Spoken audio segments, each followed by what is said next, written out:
Winter came in hard and fast. More snow is forecast and more war a few miles away in Syria, which means more refugees, more people in tents, more cold, more misery. 2 weeks ago, it was still warm enough in Lebanon not to worry about having a sweater or a jacket. Some Syrian refugee children are still virtually barefoot. Snow melted in places, turning the camps to mud. The Lebanese government doesn't allow aid agencies to build properly run camps.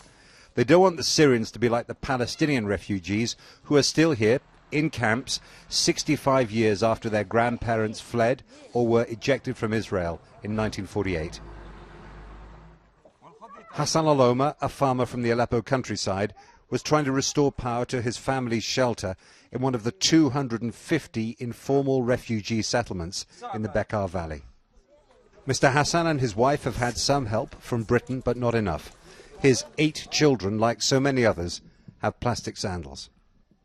Inside, he said the problem is we don't have a proper roof. It was made of old cardboard boxes. The shelter had an earth floor, turning steadily into mud.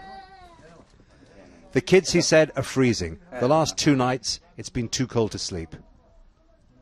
The family has a small stove, but the air is dank. The only light came from our torches. The Lebanese army, with the UN, gave out some bedding. 4 million Lebanese are sheltering almost 1 million Syrian refugees. It's the same as Britain taking in 15 million people, and even with international help, it is an immense strain.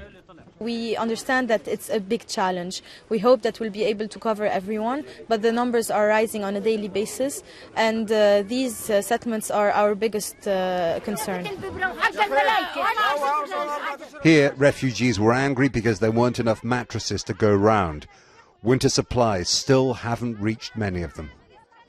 Donor countries have given a lot of money to help Syrian refugees, but the problem's always been that there are so many of them, increasing numbers, that the funding has never kept up with their needs.